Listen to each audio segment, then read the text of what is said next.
think we want to watch them. Yeah, that is a no. I think it's a zero.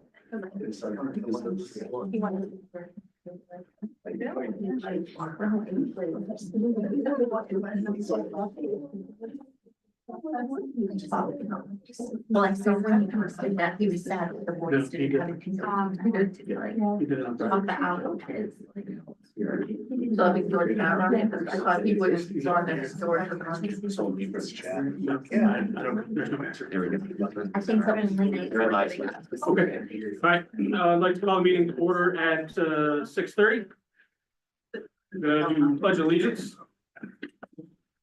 I pledge allegiance To the flag of the United States of America, and to the republic for which it stands, one nation, under God, indivisible, with liberty and justice for all. Right, we'll do roll call. We'll start down there. Vic Tomborowski. Joe, are you chief? Sue Condit, Nicole Levine McGrath, Debbie Sherman. Benny Cannavilla. Robert Carr. Mike Kusa. All right, so amendments to the agenda, I have two. One is to amend the agenda to move action item 6A down to on the other end of 6E, and this is for Steve. His son is being honored at the high school tonight, so that we can move his the budget stuff down so he can be here for that discussion. Would you like this? I'll second it. Yeah, actually, I'm sorry. Do we have a second?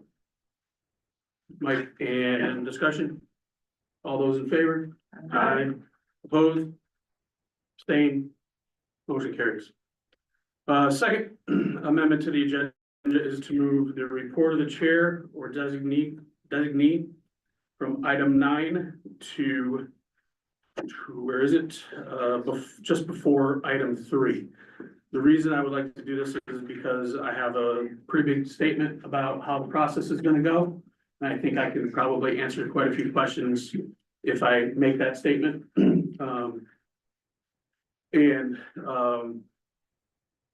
I guess if we have a motion, or I'm sorry. So moved. Discussion? All those in favor? Aye. Opposed? Abstained? Motion carries. Do the minutes? Yeah. I'd like to make a motion to approve the 1/10/25 Board of Ed special meeting minutes. Discussion? All those in favor? Aye. Opposed? Abstained? Motion carries. I'd like to make a motion to approve the 1/28/25 Board of Ed special meeting minutes. Second? Discussion? All those in favor? Aye. Opposed? Abstained? Motion carries. I'd like to make a motion to approve the 2/4/25 Board of Ed special meeting minutes. Do we have a second? All right, discussion? I just had a question, I may be wrong, but when, on the second motion from Mike Kusa about the voting, I could have sworn it was a 7-2 I think that was. with, nays being Nicole and Deb, and ayes being everybody else. But it was on, Vinny was on here too, so I was just wanting clarification. That's correct. As recorded, yep. Anybody else? So it's recorded 7-2 or 6-3? Recorded accurately on the PDF.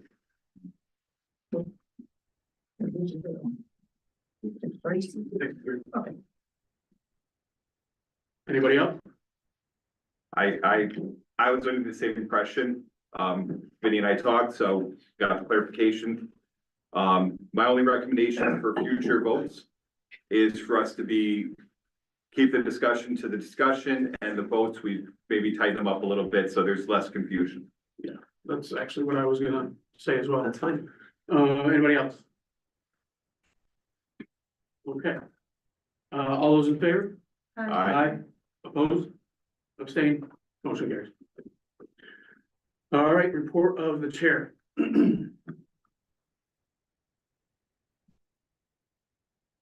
So, good evening, everybody. For my report tonight, I'd like to cover a few different things. First, I would like to acknowledge Dr. Miller and his years of dedicated service to the Oxford Public School District. This board is extremely grateful for his hard work and dedication to our students. We wish him and his family the best of luck in the future. Secondly, want to update you all on our search for an interim superintendent to take over until such time we find a permanent replacement. Tonight, we will be discussing and potentially voting on forming a personnel search committee for the position of interim superintendent. This committee will include all 9 members of the board. The normal process when hiring an interim superintendent includes compiling a list of retired superintendents, and with the input of the personnel committee, we hire the best possible candidate for the district. I have already asked both our board attorney and Dr. Poldaneski for potential candidates. These will be presented to the personnel committee for inspection and consideration. You have board members, you have Zach's recommendations, and Mike has a copy of Megan's here that if you would like to see them. All right. In terms of hiring our new superintendent, my intent, and I believe the board's intent, is to hire a superintendent search firm to help us in that process. Went back and looked at the public documents from when Dr. McKinnon was hired. During that process, the major stakeholders were a part of that process, and that is exactly how I'd like to see the things go this time. The search firm spoke with Oxford staff, parents, students, and residents. Ideally, we would repeat a very similar process this time as well. Again, when the time comes, we will form a personnel committee to include all 9 board members. It will be collaborative, and we will collaboratively choose a new superintendent using all data from the search firm to guide our decision. Finally, it is possible that we will be approving next year's budget tonight. The budget process will then move on to the next stage and go to the Board of Finance. It would be great to see the same level of support that we had last year. The process doesn't stop tonight. Please lend your support by following the process and attending Board of Finance and Board of Selectmen meetings that involve the Board of Education budget. All right. Audience of citizens. Actually, Is there any questions on that? Can you take questions? I don't normally take questions out of the report, Chair. If you want to ask me, what's your? Maybe after me. I just think that we need a structure of who and what we're looking for, because I took the opportunity to review the resumes from the last group, the procedures, the results, as well as evaluations. And I think we need that they can have a clear set of what the superintendent is going to do, how he's going to do it, from communication to personality. And that's going to be well defined among the 9. Otherwise, there's going to be 9 Indians looking for 9 different things. Right. So when I went back and looked at the public documents from the last time we did this, I think it was JE Consulting is the firm that we used. I don't believe they're no longer in existence. So basically, I believe it was 10 different groups that they interviewed, and about 195 people. So, and then they came up with different things that they wanted in their superintendent. And that was listed literally on the consulting stuff that we went. When we form our search committee, we'll do all that. We'll dive into that, not only with the search firm, but also what the board's looking for, taking into account all the stakeholders that we have in the district. So it's kind of a step-by-step process. We got to get interim first. Tonight, we're actually going to be voting on, let's see, what is it? Yeah. It's 6E in your agenda, discussion and possible action regarding issuance of requests for proposals for superintendent search firm. We're looking for RFPs to get, then we'll choose the appropriate one. Answer your question? Thank you. Yep. Yeah. Anybody else from? I'll say one. Okay. All right. Oh, yeah. Audience of citizens, I'm gonna, see, George, did you want to say something? Yeah. As a committee, I think I'm over here just to say something. right, First of all, I'd like to, give my, personal thanks and the thanks to the town for the job that the Superintendent Miller did. We've been out at games together at Froze and everything else, and, you know, I never doubted, at all that, we had the same goal and the same concern, and that is the well-being of the, kids in this town.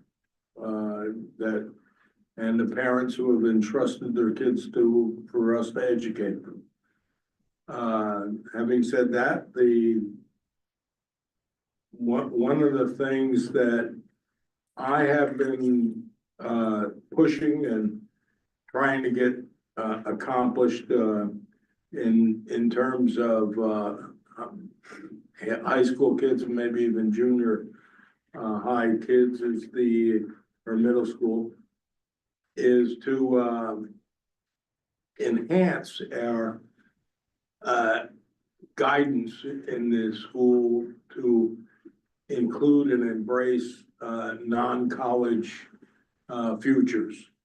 In other words, to teach kids, you know, I have a lot of contacts in this town, from manufacturers naturally. I mean, I like to go up there, different, manufacturing firms and commercial, organizations to, pump up our kids that, you know, that they're, you know, that they should be looking for. A lot of kids, when they're 18, they don't really know what they want to be. They're going to college, you know, and, that's, you know, college, they want to be college bred, a 4-year loaf, you know. It's not for everybody. It's not overly productive for everybody.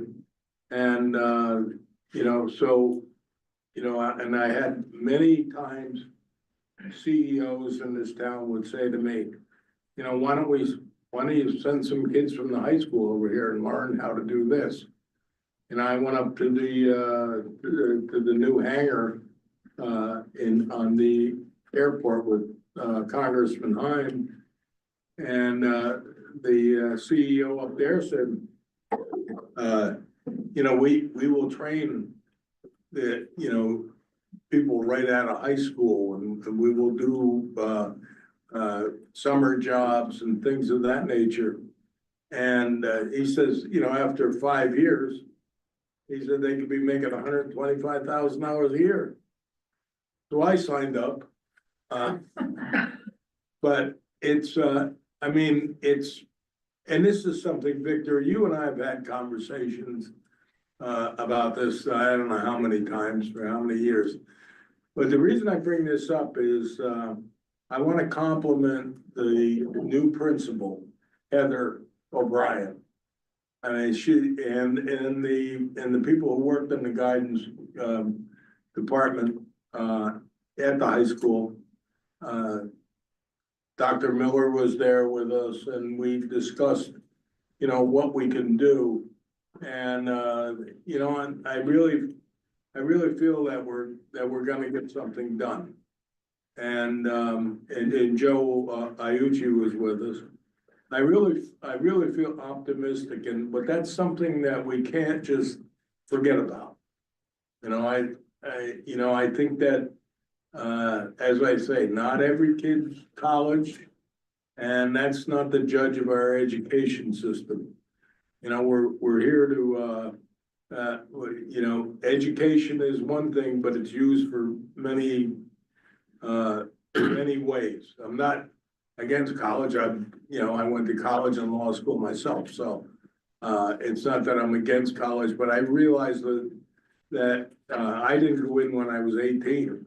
I went in the Navy, and you know, I was in that for 7 years before I actually went out to college, because I was immature.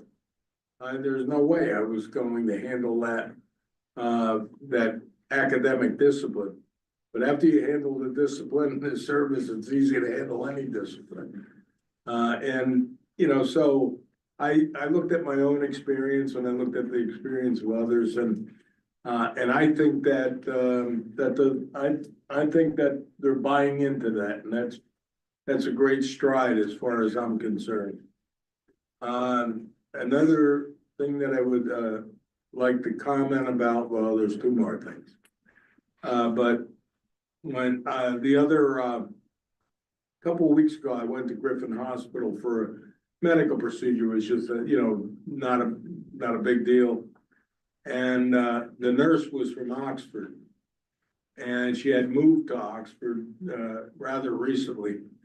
And she had a blind daughter.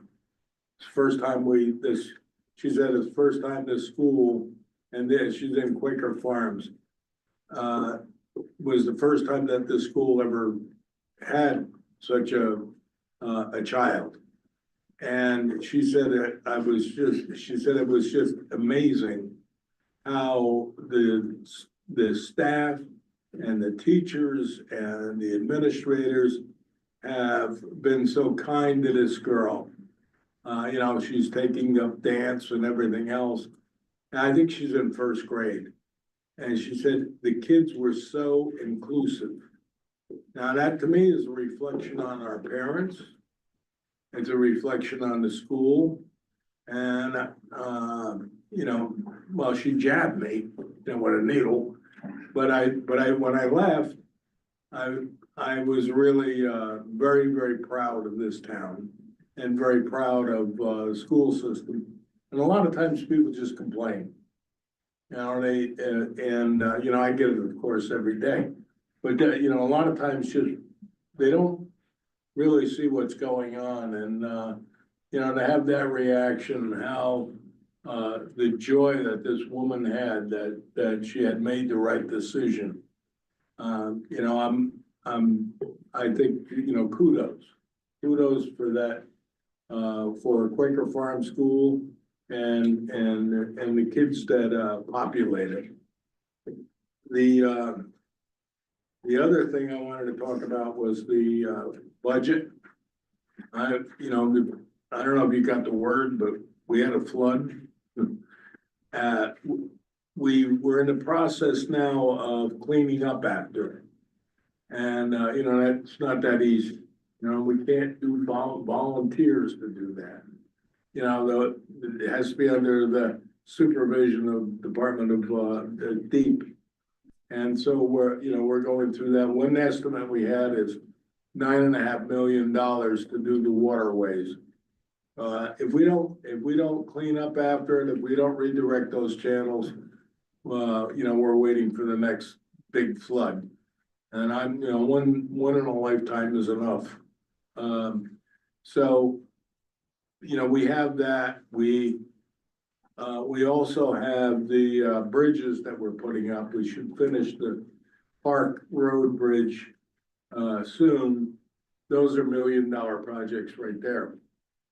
So I say that to you know, when you start talking about the budget, for you to understand also that you know, we have to back off a little bit on what we can do, because somebody's got to pay for this, and it's going to be the taxpayer. You know, right now I don't have a secretary. We need 3 people in the assessor's office, which we haven't hired, 1 in the finance office, and we're going to have to hire a new building inspector. And I say that not to be, you know, to cry about it. You know, that's the reality. You know, I mean, obviously we're right now trying to hire people, but you know, we may not have the luxury to staff like we want to. Now, I think you're more important than we are. And, you know, I think that what we do for the kids in this town is much more important. So, you know, but I would remind you in the past 2 years, it's close to $10 million that we've given to the schools for HVAC systems and, you know, and to retool a lot of stuff. So, you know, when you consider the budget, consider what we're going through and, you know, I can tell you my belt is pretty tight right now. But I'm not asking I'm not asking you obviously to take anything away. Anytime that anything's good for the kids, I'm first in line, where do I sign up? That's the way I feel about it. But if it's, you know, just niceties, I think, you know, please reconsider or think about it. And as you know, I have nothing to do with your budget. You know, you have to go through the Board of Finance if it goes to the town meeting. I have always supported the budget, although sometimes, you know, it's a little tough to take, but, you know, that's what, you know, I will always support what comes out of here and what comes out of the town meeting. And that's going to be, that, you know, because we have a board here, many of you here, well, we appointed and I can tell you that I wouldn't have done that if I didn't think you had not only the best interest of the school, but the best interest of the town. And hopefully those interests are congruent. And see, I think that basically covers what I have to say.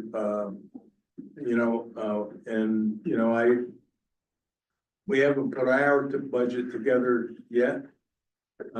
We have to do our grand list, which we're having trouble with because we don't have enough employees down there.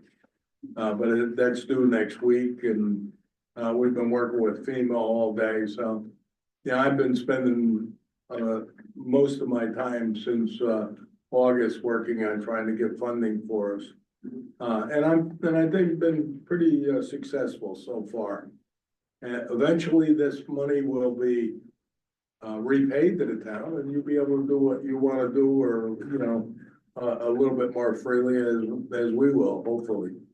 But it's one thing about, and I would caution you, the problem with raising taxes too much is that it affects our viability as a town to attract industry. And without industry, you know, the tax burden is passed on to the individuals, the residents, the citizens. So that makes it a little bit more difficult.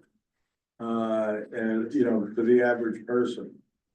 And, you know, God forbid we start losing industry because we're not put together. But I think we've recovered from the flood nicely. I think that's a positive for everybody. But, and if anybody has any questions, now you got me. You know, I'm perfectly willing to tell you where I stand and you know, where I would envision where we're going. Anybody? Can I just make a comment? Oh, sorry. That will go ladies first. So on our thank you sign to the Board of Education from the students, there's a Braille post from the student that you were discussing earlier. So she insisted that she wanted to do that for the Board of Education when that sign was made. So she's very special to the board as well. And you should be honored. Yeah. Well, speaking as a citizen, I know this of the world, country, city, state, but anyway. Obviously, our appraisals are out, and they've gone up considerably. But I also realized that the money that you spent, you may not get right back from FEMA, so that has to be borrowed. But at every meeting, there's a lot of issues about bonding, a lot of stuff.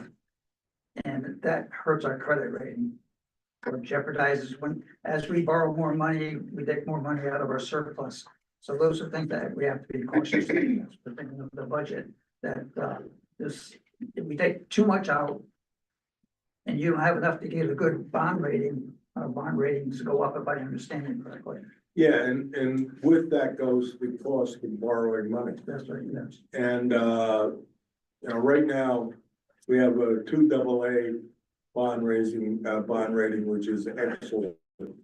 When we had the flood, 5 days after the flood, we get a letter from the bonding company that they wanted to reconsider because of the vast damage that we were going to have.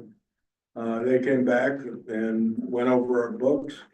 We did have a surplus, and that's what the importance of keeping that surplus. And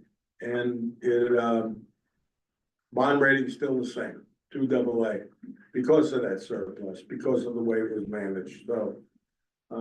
You know, we're fortunate there. Okay.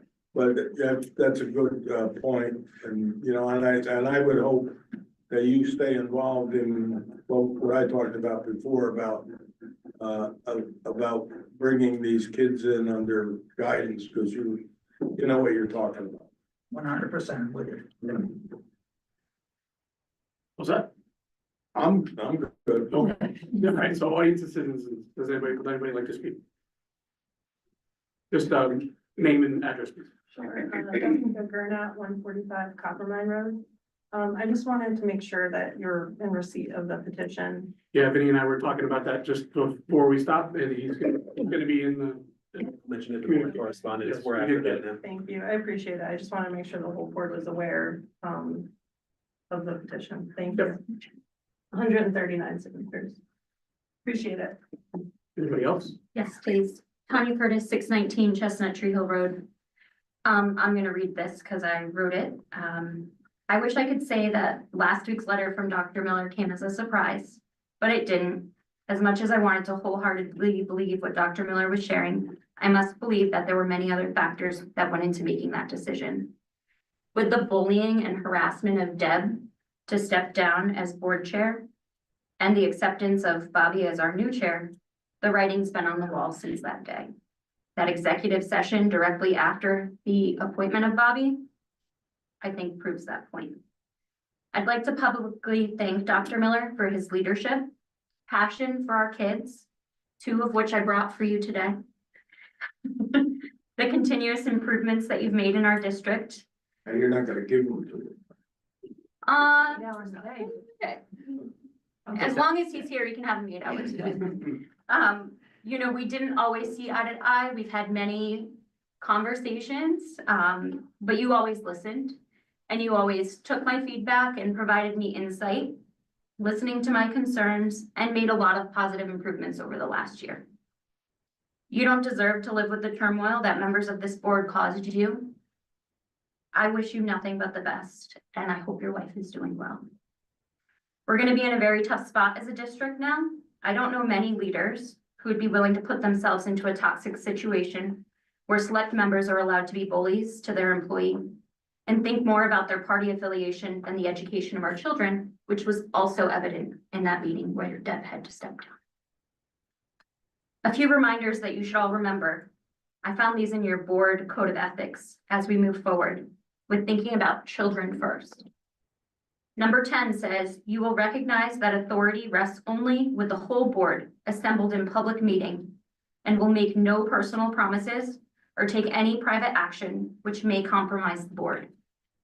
Number 11, you will acknowledge that the board represents the entire school community and will refuse to surrender my independent judgment to special interests or partisanship. I will never use my position on the board for personal gain. And number 16, you will support and protect school personnel in the proper performance of their duties. You will strive to ensure that all personnel have not only the requisite responsibilities, but the necessary authority to perfect their job effectively. All items that appear to have been lacking by members of this board, please do better for my children and everyone's children. Anybody else? Name and address? Yes, please. Amy Saris, 120 I would just like to publicly thank Dr. Miller for all that he's done for our community. I think what Mr. Temple was sharing goes back to reflect on you and the improvements that you've made. You came in a tough situation with COVID and the move to here and the new middle school, and you've improved our schools. We've been 3 years with the Award of Excellency here at Great Oak, and you are leaving big shoes to fill. I also echo what blanking on the name, why am I having this problem? Tanya said about your role here and also the Board of Eds in making sure that we get the right person to fill Dr. Miller's shoes. And I just thank you, and I do wish your wife all the best. Anybody else? Molly Smith, 24 Gwynthil Road. Dr. Miller, we've had many conversations. I wish you the best. No one will replace what you've done in this district. You got our kids heat. No one else has done that. Like, you got roofs done. You've gotten things done that would have never happened. And you rallied us as parents, and we're thankful for that. We're thankful that we could support you and vice versa, that you've supported us and our children. Thank you. Anyone else? Anyone else? Oh, I have to leave, so if anybody has anything, you know, my number, and stop by. Thank you. Thank you, George. Thanks. Thank you, George. Okay, moving on from audience and citizens, board correspondence and communication. As we just mentioned, we are in receipt of Jess's petition, got it this afternoon and the email you sent last week as well. So we do have that. And then this afternoon, which I haven't even read fully yet because it came in between last time I checked and coming here, we did receive an email from Laura Picota from in regards to drama ticket sales at the high school. It seems to be a copy of something she already sent to Dr. Miller, so we'll review that as well. Okay, thank you very much. Student representative update. So 8th grade parent night was held on January 31st, which was a success. So families had the opportunity to learn more about what's ahead for their students, their children actually, and like meet the teacher and also gain valuable insight in school programs. And then as for winter sports, the boys basketball team senior night was held last Friday, and the girls basketball team senior night is going to be held this Friday. So that's a really nice way to end the season. And then to celebrate our school spirit, we'll be hosting a pep rally this Friday at OHS. So it's a great opportunity to, you know, bring students together and, you know, recognize athletes and also just build excitement for the school community overall. And then we're also waiting news for our robotics club and whether or not they'll be advancing to the state's championship. So these students have worked countless hours into like their innovations and hard work in general. So we're hopeful for a very positive outcome.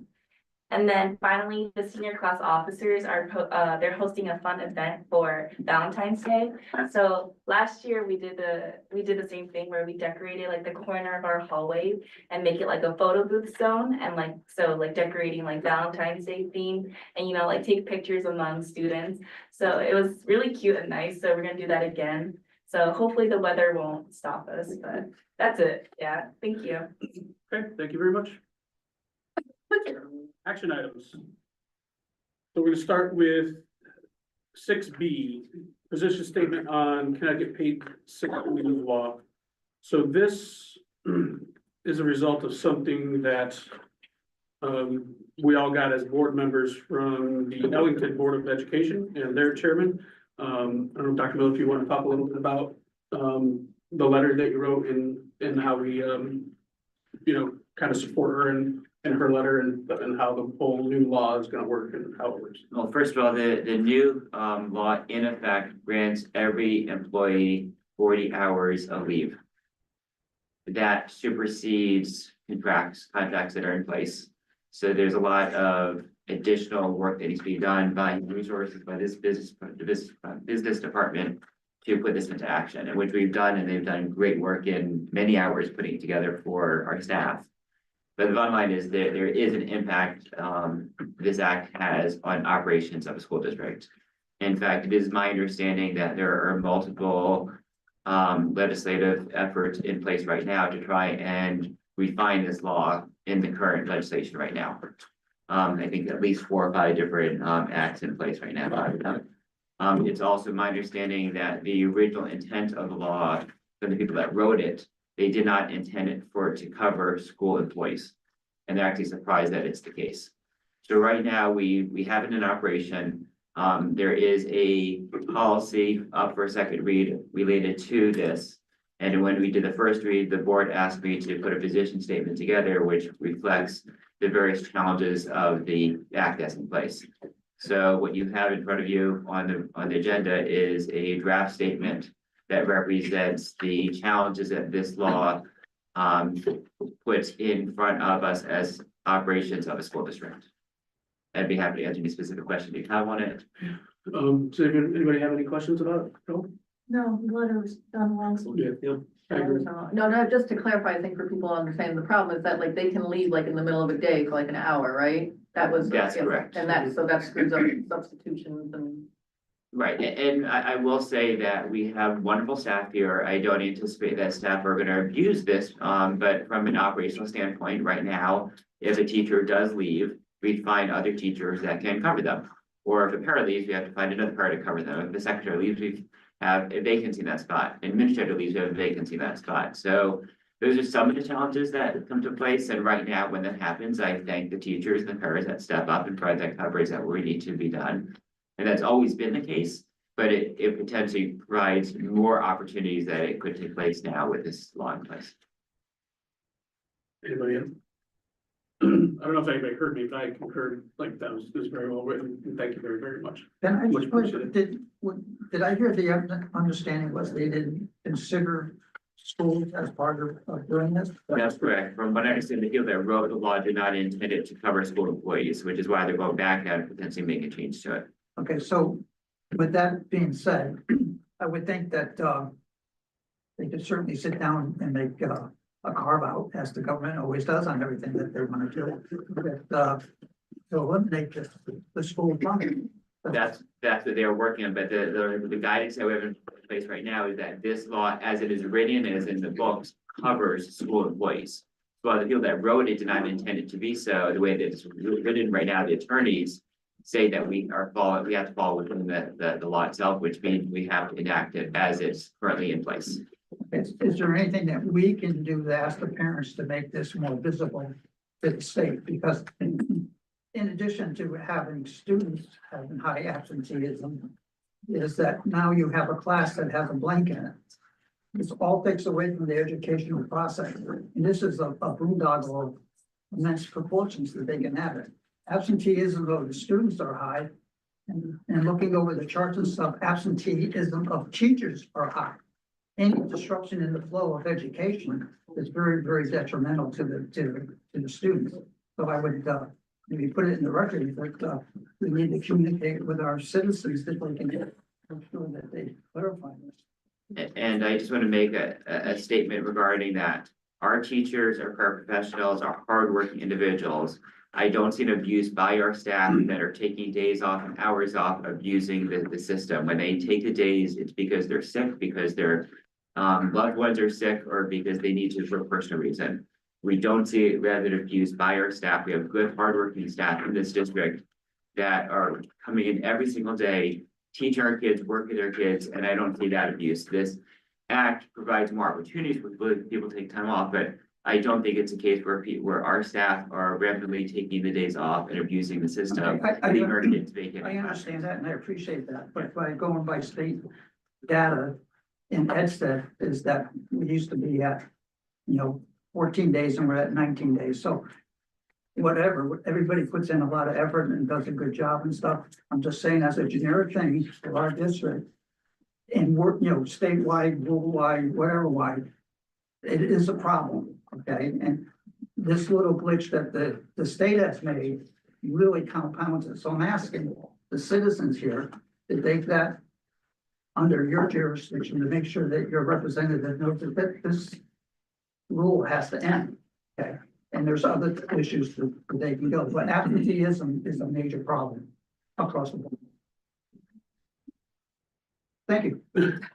So what I would say is we have a lot of people in the audience right now that simply don't have a problem speaking their mind, and that's great. So give Arnie a call, call Senator Berthel, let him know what's going on. And, you know, they care about education, just because you may not think the same way they do all the time, doesn't mean that they don't care about education. All right, what is next? Do you have a suggestion if they don't respond? I'll talk to them. That would be great. Are we gonna vote on Absolutely. sending a letter? You know, I don't see a motion anywhere here. But you said to put a motion on the table to do so. Okay, go ahead, Mike. I'd like to make a motion for us to approve the letter that Dr. Miller wrote on the position statement on Connecticut paid sick leave law, and to be able to send on behalf of the board. Second. All right, discussion? Second. I think Deb got it. Okay, all those in favor? Aye. Opposed? Abstain? Motion carries. All right,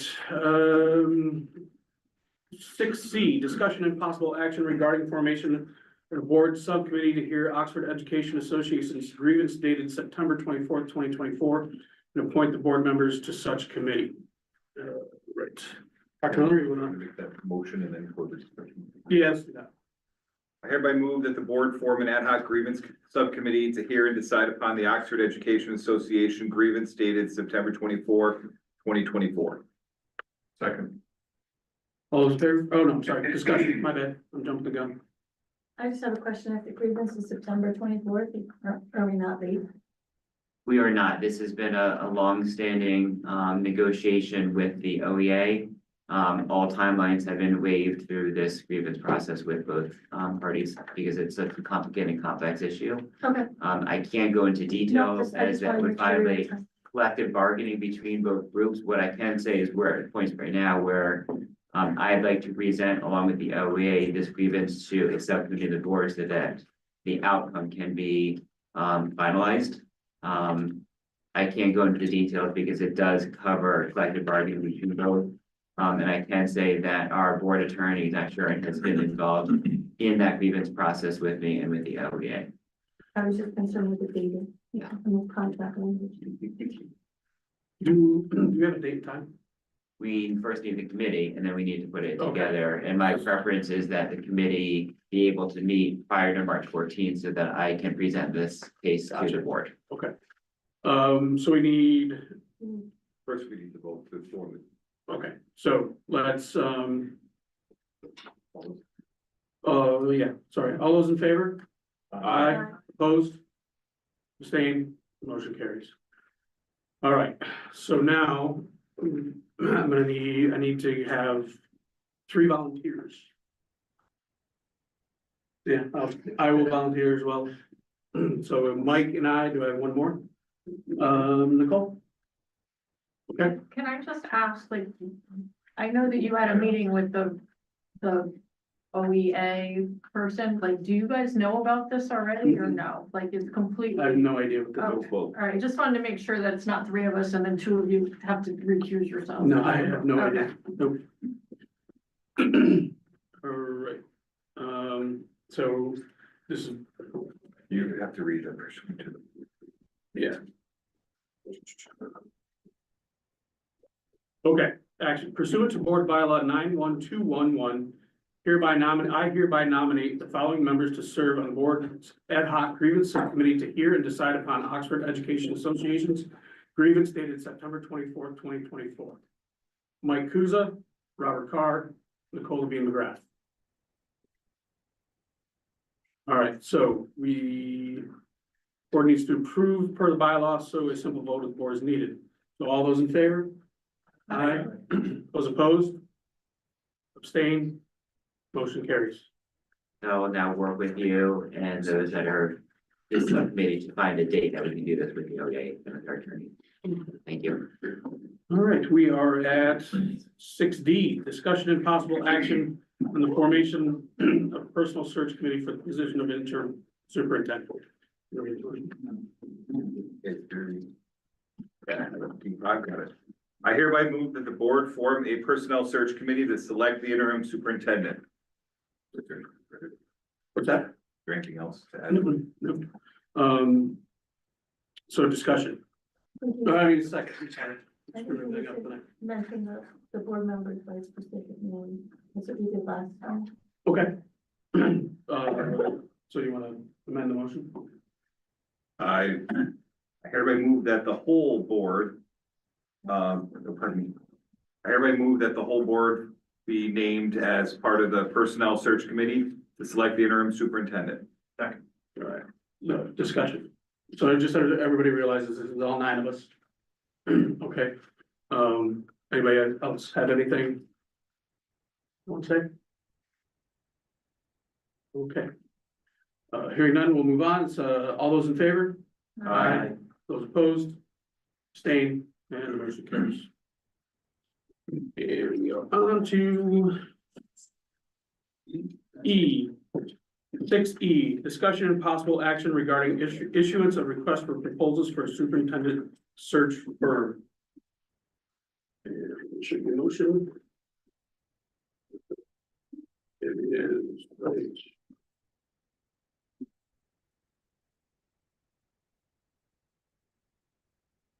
I hereby move that the board issue a request for proposals for a superintendent search firm and authorize business manager Howard Wardlow to take appropriate steps to issue such an RFP.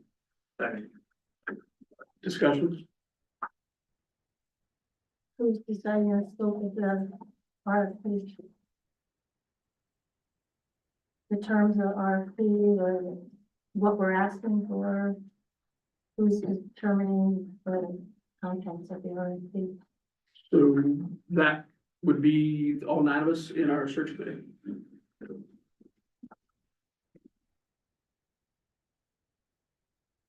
Anything else? Okay. All those in favor? Aye. Opposed? Abstained? And motion carries. We are on to. All right, 6A, which we moved back. The Board of Education Superintendent's Budget, 2025-2026.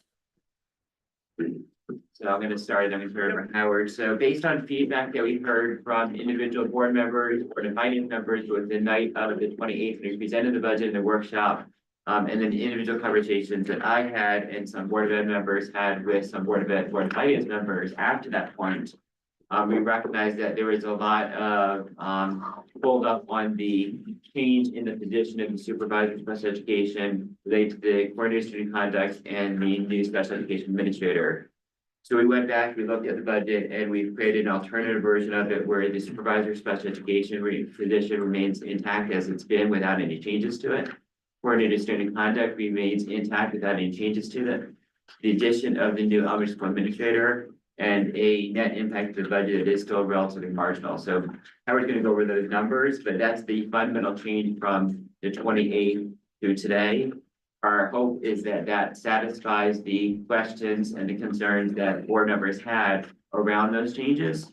So we can rally around the budget as it stands tonight. So I'll turn it over to Howard to go over the numbers behind that. Perfect, thank you. I'm actually gonna start a little higher than that. I'm gonna start out that we've changed, the budget that you originally received was 4.79%. Due to changes, which I'll go through in a second, we've dropped it to 4.44%. So it's actually been a decrease. We turn to page, I think the page number, I'm sorry, page 3. The changes, the biggest change was we've actually got a better estimate for medical. It's gonna be around 5% for the year, so that dropped the original budget by $148,000. We had to add back because of keeping the student conduct coordinator position in, had to add back that stipend that I told you had been taken out, so $10,000. There's a salary line change in Quaker Farms, us teachers moving from the MA lane to the 6th year lane, so that added $5,743 to the budget. The FICA that impacts both of those is $850. And then what we did was there was also concern about the equity equity of the awards for the administrators. We had only given 500 to each of the elementary schools and the middle school, but I believe they came in at $6,450 was the original for the high school. We stepped back and said that's not equitable. So what we did is we looked at how, what could we do? And so that we actually increased each of the schools, which I'll go through, there's a detailed page in here. And we did it at $65 per staff member in the school. I'll get into those details. We turn to the next page, you'll see that, this is the we call it assistant principal, or you want to call it the elementary, shared position.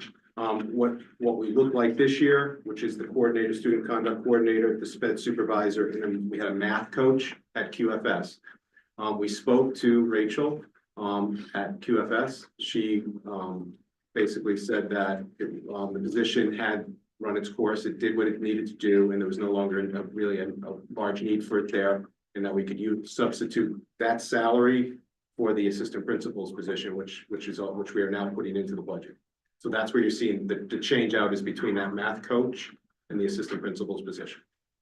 What it ends up doing is it ends up creating, because of the $10,000 stipend, originally it was about $9,000, now it's $19,000 is what this position is actually costing extra, because there's in the total cost, it's $28,500. But of that, there's $8,800 of salary increase that would be there regardless if you did this position or not. I'll just stop there to ask if there's any questions regarding that position. I'm aware of this workflow. In doing all of this, are any staff members being displaced? Because from my understanding, the math coach position is not filled at this moment. That's correct. The person that had been at the position moved to the coordinator student conduct position. So there's no one that's gonna be losing their job over this. Okay. So in doing that, it's basically taking an open position and just not filling it for this year / next year. That is correct. Correct. Okay. Are there any other questions? The next page is the actual calculation and the reallocation of the events and awards budget by staff members. So as I stated, it was $65 is the number we came up with, that number. And how I came to that was we're gonna allow for 3 breakfasts per staff member at $5 each, 3 lunches per staff member at $10 each. Comes to $30, the first one was 15. And various awards per staff member, $20 each. If you take the 20 to 30 to 15, you add up at $65. What this is now equitably spread those awards across all schools based on the number of staff in each of those schools. And so what you'll see is QFS went up from $500 to $4,840. GOES went from $500 to $3,800. Middle school went from $500 to $3,900. And the high school is the one that actually lost money in this because they went from the $6,450 down to $4,620. But it's still, again, it was a way to equitably spread that across all schools and allow awards across all schools for the staff members and for the administrators to be able to give that to their staff members. Which, by the way, a lot of them are doing out of their pocket right now. So I think this is a good way of making that stop and the district taking on that cost. I hate to go back because I know you asked if there's any more questions. I just want to be clear on the math coach. And I see it's bracketed at $80,000. That means we're taking that money. And we're eliminating the math coach. The position, not the person, right? Well, the position is equally as important as the person, I think. Our math scores are not very good. This isn't a math tutor. This is the one that helps the teachers, right? Exactly right. So a math coach enhances the teaching of the teachers. It's not directly student to student. It's not directly impacting the students. It's an indirect because it's impacting the teachers. It's in the teachers believe they have the math skills because we put a new program in, I believe it was 2 years ago. The math curriculum has been in place for a number of years now, and the belief right now is that we have provided the sufficient job embedded coaching for the math curriculum that stands right now. This position in the future, maybe it's brought back in the future, but right now we're really allocating a lot of our resources to the coaching in the literacy program, which is why we invested this year in that position. So just, you have to bear with me. The resources that we got from the government and state for coaching and stuff, that was partly math too, wasn't it? We have a coaching assistant program for math. That was at the middle school. We received a grant for high dosage tutoring last year and ended this a week ago at the middle school only. And that I'm was just trying to tutoring think of math in students. general. Math in general is low, or ability that can do it. So I just wanted to be clear, we're eliminating this person who helps with math through working with administrators, not directly with the students. Or with teachers. With the teachers, okay. And we're, the other part of the government thing, we're which is middle school, I assume we're losing some math assistants there. I'm just very concerned about math and science, and I just see, you know, a deduction there, that's, it's concerning to me, no matter where that link gets missing, you know, it's, it was important for 5 years, just think it would be important this year, but thank you. I will say one thing, correct me if I'm wrong, though, Mr. Rich, as the math coach, was taking students. He was serving as an interventionist, working with students. We believe and we've worked with the school up to this point where his caseload has been taken over by the tutors that are currently in place. So it's not the students are not being serviced. Okay, so the tutor's gonna take over everything that he was servicing at the time, and now he's just moving on. Yes, Okay, so they're still getting what they need. that's correct. Okay. Can I add, just make sure that this is really clarified in our minutes? This discussion? Claire's the clerk. Yeah, so Claire's taking minutes. She's in Well, she's the, not here today, but yeah, she's remote. She's Okay. listening. Yeah. Because I think this is important for down the road, thank you. And I will emphasize that this conversation was multiple conversations with the building principal, with our director of curriculum instruction. And the sense from our administrative team is that the recommendation from these individuals that are in the field that we're trusting to make these decisions are saying this is a position that we can phase into something else at this point without having a drastic negative impact on student learning in that school. So we have to trust our administrators that we've hired to do this job, saying that this is a doable change.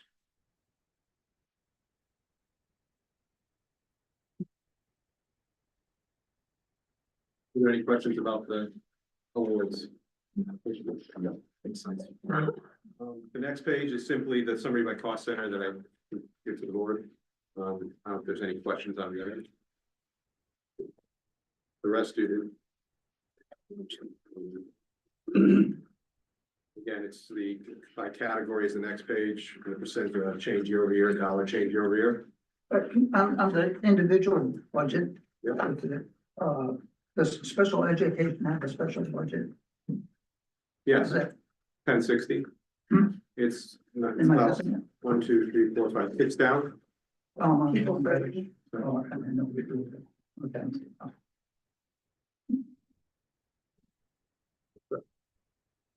Let me go back to the page I was looking. No, I got that. I'm just looking at it. Okay, all right. Good.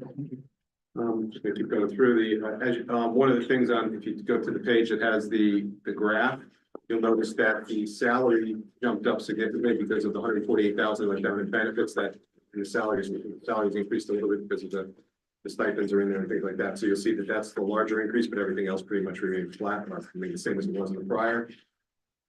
The next page is actually the salary analysis. As you can see, the actual salaries went up 6.4%, but again, a large portion of that is due to having to bring back the paras from the grants back onto the operating budget. So, but it's still going up 4.6% with if you back those out. So that's a significant increase. And yet we're still coming in at 4.4%. So we're adjusting things as we need to make it work for the district. Howard, is there any word of getting those grants back at some point? So we have the grants, they're not going away, they're just being reduced, right? So it's all dependent upon federal spending, it's also dependent upon state spending. Those grants, the IDEA grant, we've been seeing, it usually goes up every year. This year it actually went down a little bit. So now it's because the state didn't fund it as much now. The state's funding a lot of different things, and if you heard the budget from the governor, they're talking about funding special education. That's not even for this budget. That's the following year. So for this budget, it's still not going up. So again, it's one of the variables that comes to the budget. If we get extra, we can move people back out there, but the way things are going, I don't see it going up at anything. I left the teacher salary analysis in there, and again, this is just because one of the board members, Vic, had asked about this last year in the budget about what the steps were when it comes to the teacher salary, and so that's why I keep this chart in there, just so that it explains what steps mean and how they do impact the budget significantly. Teacher salary alone, which we have 167 teachers, is going up by 4.83%, just the salaries for teachers. Now, a quick question though, because we had one teacher that got their doctorate, correct? That's correct. And that moved it up No, that actually, he's already on the sixth, he was already on the sixth year. What actually it did is it added a stipend of $3,000 because he has his doctorate now per the contract. So which was actually not budgeted for this year because I wasn't aware that he was getting his when I was Yeah. making the budget last year, and I found out about it this year. So that's the hit that we're gonna take in the budget this year. But now it's, if that $3,000 is in this budget for anyone that has their doctorate. Yeah, just out of curiosity, because there's no problem on that. What was the doctor then, and what was the teacher teaching? I believe he's teaching, not special, he's teaching physical education, and I believe it was in education. So, Okay, kudos. education leadership, that's what it's. Big achievement. The next page, basically, this is the scenario page, and this is where if the town ends up cutting the budget as they did last year, we don't know that they will, but if they did, in order to get to certain levels, what would it take? So to go from 4.44 up to 4%, we're gonna have to cut another $155,000. To go to 3.5, we're gonna have to cut $331,000. And so forth as you go down. To get to 3%, if that's where they go, we're gonna have to cut $500,000. This budget is set up that there are no contingencies in it. So that means people. Any one of these cuts means people are gonna have, jobs are gonna have to go. So I'm just putting that out there right now. There are no contingencies in this budget. This budget is skin and bones as I could get it with keeping it where we need to keep the district growing forward. So it's very tight. So I just want to make everyone aware. Can I ask you a question on medical insurance? Yep. The 5% you're using now, do you anticipate any change of that? Because I know we have 2 bargaining units out. So part of the savings is that those bargaining units move into the HDHP, which they were not in at all this year, right? And that's a significant savings because that'll be 12 months into that. There's also savings because we only had 10 months of everyone in the HDHP. So there's savings from those two pieces.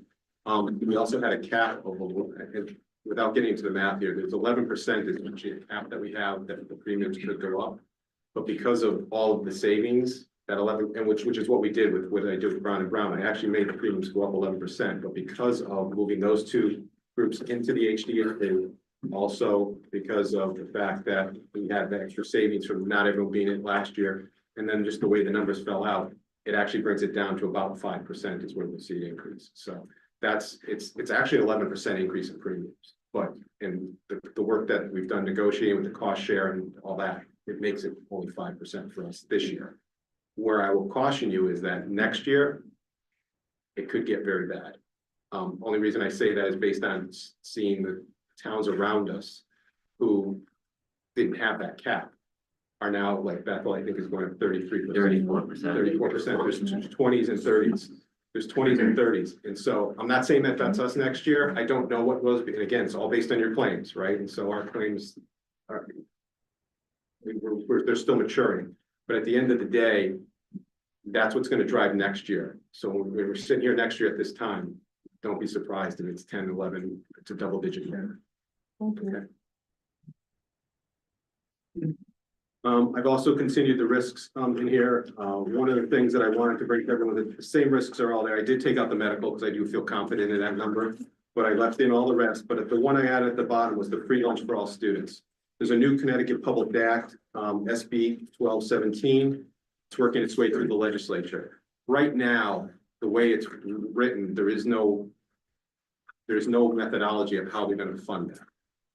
And so if there's no funding associated with that, and it's mandated to be here to take place 7/1 of 25, that's going to cost the district $650,000.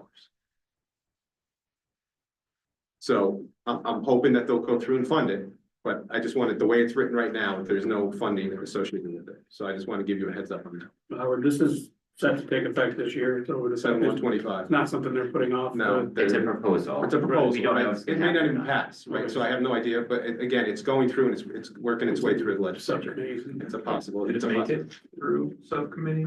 I believe it did. Did? Yeah. So I don't look that up. I don't want to. It's there and it's a, It is a risk. yeah, it's a risk. And then the rest of the page is just the individual cost centers. So if you have any questions.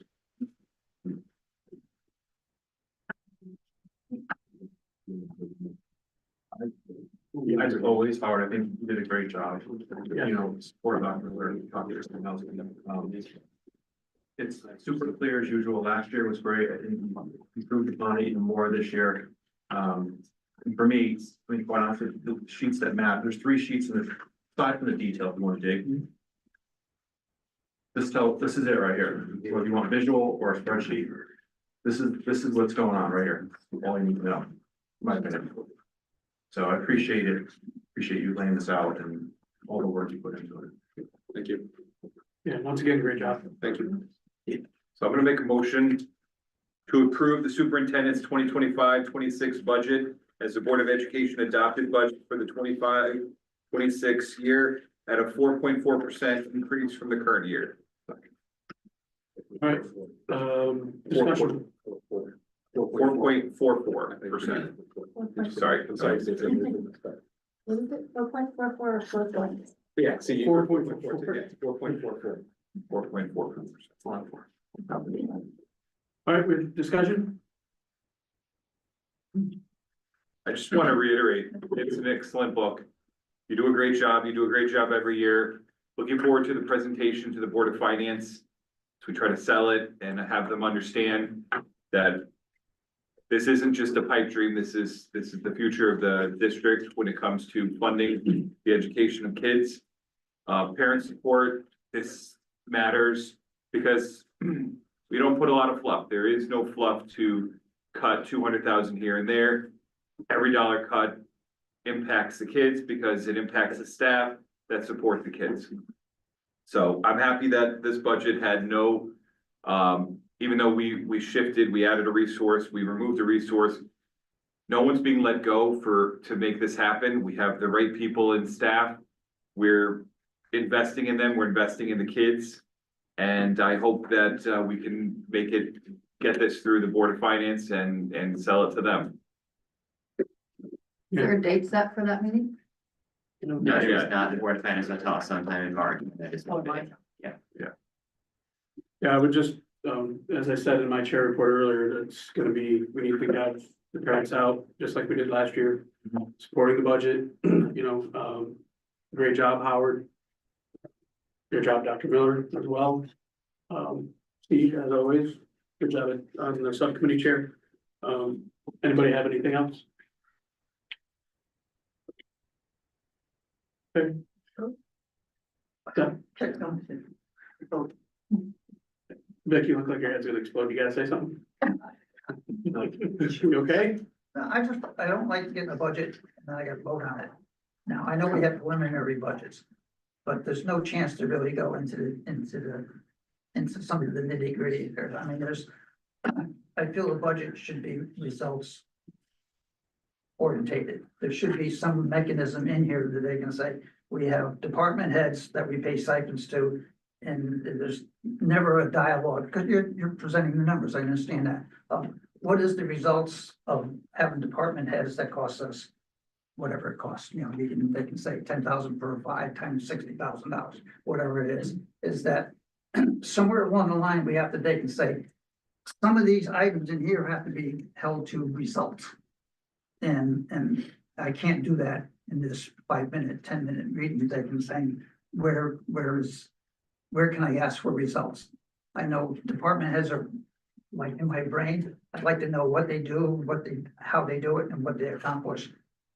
Why I'm paying them my stipends for it. And there's many other of those details in there. So I just don't like having to vote on something. You know, I feel like I'm in Congress. I got 6,000 pages. I got to read it in 15 minutes and vote on it. You know, so that's my facial problem.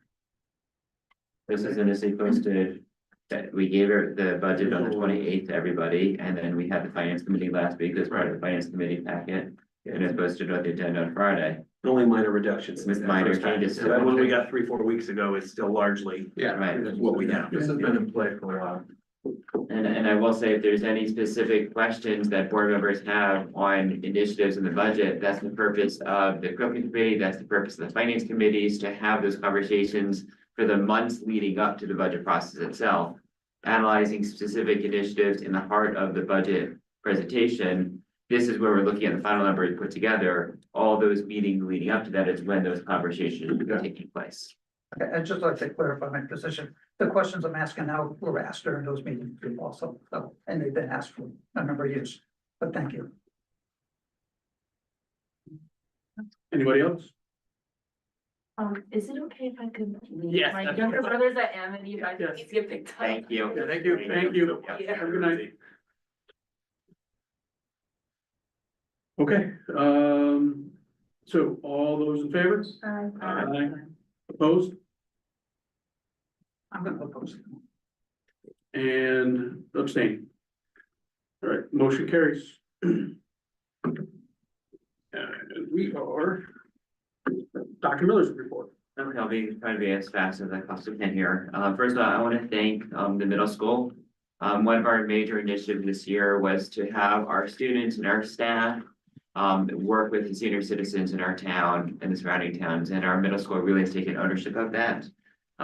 They have gone over, taken students over to the same senior center multiple times, including just about a week and a half ago. We had about 18 students that went there, had games, puzzles, ate with the senior citizens there. The seniors there are asking them to come back. Our students want to go back there, and it really is a great effort and initiative that our students are making that connection with their seniors here in the community, giving back that way. Just a special relationship and really taking ownership of that as a major district goal that we wanted to get accomplished this year. Second is that last week we did have our second snow day for the year that pushes the last day of school now to June 17th. And the district calendar has been updated on the district website to reflect those snow days and the last day of school now. Speaking of the district calendar, we are currently in the process of drafting next year's calendar. We've given our staff a glimpse of the first draft of that, getting feedback from our stakeholders. With the goal of bringing back to you in 2 weeks or in the first meeting in March, the draft proposal for the calendar for next year to be voted on to be adopted for next year. I do want to congratulate our athletes. We are winding down the winter sports season, middle school, high school. Our students have done a great job, and I'm very proud of the efforts that they've made as they wind down their seasons. There was a question about drama. There was an email that went to myself, and to my understanding also went to the board from what I hear earlier. It's my understanding that's completely been worked out between the correspondence between myself and drama throughout the afternoon, so I don't anticipate that being a problem. Reminder to parents that this Friday is an early release day for our staff of professional learning. Monday is no school, and offices are closed for President's Day, and Tuesday is a day off. There's no school. It's February break. And then I just want to thank the community, thank the board. I know I'll be here for another couple more meetings, but I would like to say thank you for all your support. Kind words, my email was flooded last week through today, thanking me, and I really appreciate all the kind gestures, supports of appreciation and well wishes to my families. I appreciate all that, so thank you. Audience, second audience of citizens, would anybody like to speak? Would anybody like to speak? And would anybody like to speak? Hearing none, we move on to subcommittee reports, facilities, safe school and transportation building committee. Joe.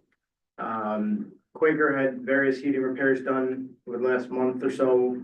The high school and Quaker also received new kitchen equipment that's going to be installed in the coming weeks. The big one is the HVAC for Quaker and Goes is going to be starting this summer and hopefully getting moved on as quick as possible in terms of completion. As far as the bathroom project goes at high school, that is going to be moving forward. The plan is still to hopefully be done by graduation, and construction plans are made and approved at this point. Facility subcommittee meeting to be at the end of the month at some point. I'll let you know if they. Along the same lines, wanted to thank Dr. Miller for pushing things over with the board of Selectmen and Finance for Quaker Farms. It was going the wrong way. Okay. Literally. And it started going the right way. So thank you for that. Really appreciate that. It's been a long fight to get to where we are right now. 100% correct. And also anyone that citizen wise, if you're here you were there, thank you. Okay, if you put a bug in somebody's ear, you told somebody what the date was of the meeting. Perfect, thank you. So that's all I have to do say about the facilities, curriculum, technology, and communication. Deb. So we had our meeting on February 3rd. A couple of items that we talked about was the new change in the OHS PSAT update. And you got the letter from Heather regarding those changes. One of the long discussions that we had was the OHS capstone project that's going to be revamped. We had a long conversation about ways on internships and how we could get local businesses, create a database. We also talked about trying to do like mini field trips. Like if there's a construction class at the high school wants to go see a project that somebody's working on, an HVAC project, that we could use our bus that we have in our van to be able to take them to those locations. So what's coming out of that is the capstone project is being revamped. We also invited Heather to come to our next curriculum meeting once we get a date, to talk about capstone, to talk about Vic's concern about the department heads, talk about the mini field trips and those types of things. And the other thing we wanted Heather to come talk about was NEASC, because we will be starting our NEASC work for 2026, I believe. So we're gonna ask Heather to come in, because we have new board members, and I don't know that everyone understands and the process with NEASC and all the details of what we need to worry about when we get there. Accreditation, and the accreditation process has changed since the last time the high school went through it. Right. When- Heather's been through it a bunch of times, so. When does that start in 2026? Like, The visit is next spring. The work the high school will begin will be this summer during the internal writing. And that's one of the things we have to make sure we have enough time and money for PD to be able to pull those things together over the summertime. We also talked about the high school math sequencing between Algebra 1, Algebra 2, and geometry. And that's gonna be changing, soon. Pleased and thrilled to announce that our curriculum website is up and accessible to people. You cannot look at the assessments, but you can absolutely go in and look at the resources and look at, you know, the great curriculum that our staff has written, and I'm thrilled with how much is up there. It's, the program that we're using is not a curriculum-based program. It's something that Eric and Jim worked out to work, and it's taking a little bit of time to get some of the other curriculum in, the K-8, but we're getting there. It's the first time we've had it this well in a very, very long time. So the middle school math tutoring, the grant has expired. Eric's going to be doing some data crunching to let us know how that went, if it helped, if it benefited, and you know, our next steps with that. We also talked about the student board members on the curriculum committee coming to the curriculum committee. We talked about a couple of different ideas of doing that, but the concern was we didn't want the kids to be there during some of the curriculum discussions that we're having because of assessments. But we're gonna keep working on that, and we'll work on that a little bit more with Heather when she comes. So, and for future planning, we're gonna have Heather come. We're also gonna do an update on the website. Eric's going to put on our main page for the district a link to be able to just click on to get to our curriculum. We felt that that was really important for families to be able to get to. And then we'll continue our capstone discussion. And we're going to, Eric's doing a little bit of research for us for junior achievement and try and come back with some ideas about that for our next meeting. We don't have a next meeting date, but I'll work on that. thanks, I Deb. have a question. What did you say about the math, algebra 1, 2, and geometry? Switching it around, it's gonna be Algebra 1, Geometry, and Algebra 2. Wasn't that how it used to be? And That's then what it used changed to now be. going back? Yes. Okay. Yeah. It was always historically Algebra 1, Geometry, and Algebra 2, and there's a wave across schools across the country to change that sequence to Algebra 1, Algebra 2, and then Geometry. And that didn't work? And then most schools have gone back to the original. Like what we always do, we always go back one way or another. The stick with what works. Yeah. Steve, did I miss anything? No, I think you covered it. Okay. It was pretty busy. So.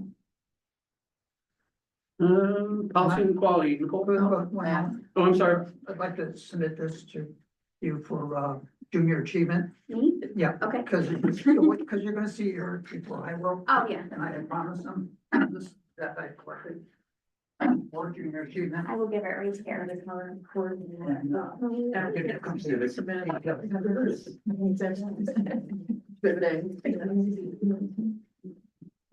All right, so policy, we've got two policies down for a second read tonight. I'll start with the Connecticut paid sick leave. We've already talked about it today. Dr. Miller wrote a beautiful letter to whoever we submit this to that outlines the operational challenges that we're facing, but whether we approve it or not, it's a law and we need to honor it for our employees. So, does anybody have any questions or concerns they want to discuss about that right now? All right, so then I would like to make a motion that we approve, the Connecticut paid sick leave policy as written. Second. Okay, discussion? None? All right, all those in favor? Opposed? Abstained? And motion carries. Okay, and the next policy is the student discipline policy. We went over this last meeting. Anybody who's going to be involved in an expulsion or a disciplinary hearing for students should familiarize themselves with this. There's certain changes that go hand in hand with our school climate policy. They've changed some timelines. I've outlined it all. It covers a lot, but I've outlined it all in the minutes for the policy committee meeting if anyone wants to take a look at that. Does anybody have any questions? Yeah, I just have, yeah, I know you, through email, you and I talked about the aerosol stuff. Yeah. Okay. I'd like to kind of put it out there that there are many different kinds out there, and I'm wondering if it should be a little bit more specific. How anybody else feels about that. So I'm just gonna say, the more specific you get, the more likely you could miss something and then Okay. you're gonna lose that. So I think you'd rather keep it vague, so then that gives you a little more leeway. Okay. Anybody else? No? Okay. Fair enough. Is there anywhere that you have the changes from what was before to now? I don't have them redlined, but I mean, if you take a look at my policy notes, it says exactly what timelines have changed. That's, when you get the policies, they come from Shipman and Shipman and Goodman. Goodwin, yeah. Do they not track the changes of the before and after? It's like, this is what we had, this is what we're proposing. They do. Sometimes you'll see a change, but not always. They provide these little summary emails sometimes Yeah. too, though. That's kind of like what Nicole will do. It'll give you a paragraph and tell you what's different in the model language, but It's not strikeout stuff No. anymore. I don't know how to turn on track changes, because I mean, this document, this policy is 53 pages. It is. So I mean, they could have touched one line on one page, or they could have made 700 changes. And well, it is what it is, but if we could get it, especially for a document this large, a policy this large, maybe we could get your minutes attached, because Oh, okay. I mean, I personally don't know how to do that, but I submit the minutes to Dr. Miller and he posts them on our Yeah. she Board sent it to doc. me. On the agenda for that evening. You sent them to me too, so maybe I could print them. Yeah. All right, so if there are no other questions or concerns, I'd like to make a motion that we approve the student discipline policy as written. Second. All right, discussion? All right, none? All those in favor? Aye. Those opposed? Abstain? Motion carries. And liaison report. finance.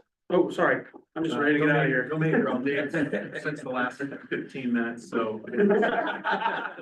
Just thank you for everything again, and I hope we get the parents out there, as Mike pointed out, we're gonna need them again. Letters help, things like that. Yeah. The, student candidate really has on. From the booster vote? Yeah. I do. Spring bingo will be April 24th. I believe it's all out there now on social media.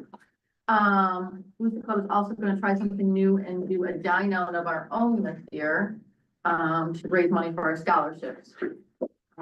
We've got senior activities planning meetings, March 5th. That's for all senior parents who want to get involved in all of the fun, love, graduation and lock-in and all that stuff. The bingo will be April 24th at the Riverside Firehouse again. And, they're discussing take a stand, looking at some different ways of, making it a little bit more meaningful for the kids, put a lot of work and effort into it year after year, and some kids pay attention, but most kids just like being outside. So, and senior lock-in will be June 13th, now that the snow day has been moved, so it's a Friday before graduation, so now that it was a Tuesday that graduation's on. Yeah. Okay, so senior lock-in will be on that Friday before. Vic, were you able to get to the PTO meeting? What's that? Were you able to get to the PTO meeting? No, I, Yeah, I'm just asking, no I- pressure. I attended. Okay, Yeah. no, if I can get a date. I tried February to find, huh? I was actually gonna, let's see if there's a PTO member here that wanted to give one, but if Dr. Miller, however you guys wanna do it. I attended. The big news from the PTO is that this week is the Booster-thon. That's the big fundraising event that the PTO does for the elementary schools and the middle school. This is the bulk of the funds that they bring in for all the field trips that they support and the teacher initiatives that they do. This is, I think, the third year that they've done this, and it's brought in a significant amount of money to support the kids. So appreciative of PTO for all that work that they've done for that. The bulk of the media is talking about that. They're also looking at different programming for current events and community events to bring people together. It's a new group of leaders in the PTO this year, and they're really working well together. Should we be getting updates from quarterback club as well? Yeah, I don't know who the person that is anymore. After, It's Vicky this year and next year. okay. Yeah. Um, I did attend the okay, banquet this year. I didn't attend the meeting, but I did attend their banquet 2 weeks ago. Yeah. I did. And that was their big event for the year. yeah, it's the first time in 4 years I haven't been to that thing. What's the forecast of graduation? 17th, the last day. It's usually the last day of the day Last before. day, Yeah. okay. Yeah. 16th to 17th would be the actual graduating ceremony. Right. But there's still some that are left. Yeah. Okay. Not too much. All right, make a motion to adjourn. Thanks. All those in favor? Aye. Those opposed? Same. And